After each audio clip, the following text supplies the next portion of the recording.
दोस्तों, सुल्तान सलाहुद्दीन को उसके एक सिपाही ने इतला दी कि शहर में एक मौलवी आलिम मुकर्रर आया है। उसका बहुत चर्चा है, लोग इसको सुनने के लिए जाते हैं, बातें बहुत पुरअसर करता है। तो सुल्तान ने भेष बदल कर मिलने का इरादा कर लिया कि देखें कौन है वो आलिम और मुकर्रर। सुल्तान सलाहुद्दीन अय्यूबी भेष बदल कर उसके पास पहुंचे।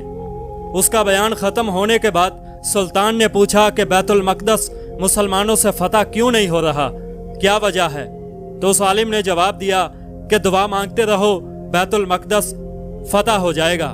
सुल्तान ने यह सुनना था कि फौरन तलवार निकाली और पूछा कि तुम कौन हो, तुम्हें किसने भेजा है? तो सुल्तान ने जान लिया कि यहूदी जासूस है जो आलिम का भेष बदल कर आया और लोगों को जहाद की बजाय दुआ का हुक्म दे रहा है।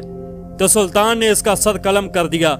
दोस्तों, यही कुछ दुनिया में मुसलमानों के साथ हो रहा है। लोग मस्जिदों में बैठकर बद्दुआएं कर रहे हैं, दुआएं मांग रहे हैं, लेकिन जालिम तबाह होने के बजाय मजीद ताकतवर हो रहे हैं। पता है क्यों?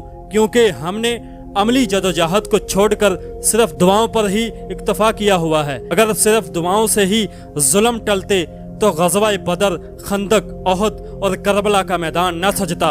अमली जदोजहद से मंजिलें मिला करती हैं। वीडियो पसंद आए तो आप हमें फॉलो और सब्सक्राइब करें अगली वीडियो में। तब तक के लिए अल्लाह हाफ़िज़।